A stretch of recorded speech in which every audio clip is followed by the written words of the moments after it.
Все начинается с детской мечты. На этот раз почувствовать себя настоящими актерами на сцене Чувашского театра кукол смогли участники республиканского этапа фестиваля школьных театров «Азам» из Алатырского округа.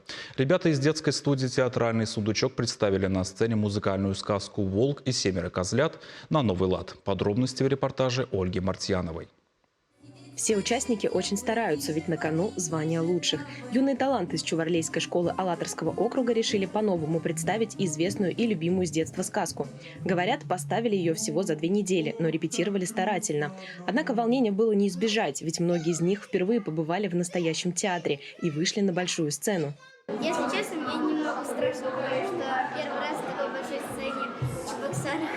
Я сегодня буду исполнять роль козленка. Я буду играть, танцевать, и исполнять свою роль.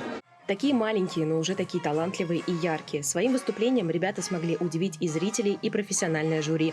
Публика тепло встретила начинающих артистов и их современную интерпретацию сказки.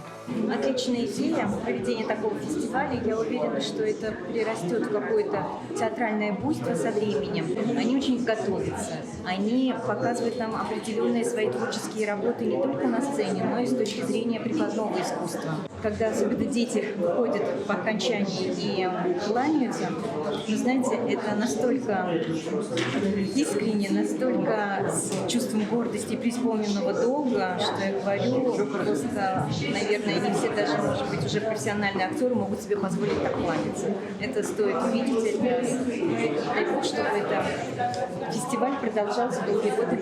Напомню, фестиваль школьных театров «Азам» проходит при поддержке депутата Госдумы Аллы Салаевой.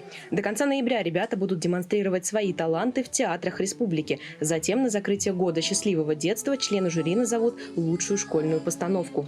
Ольга Мартьянова, Оксана Верликова, Виктор Степанов. Вести Чувашия.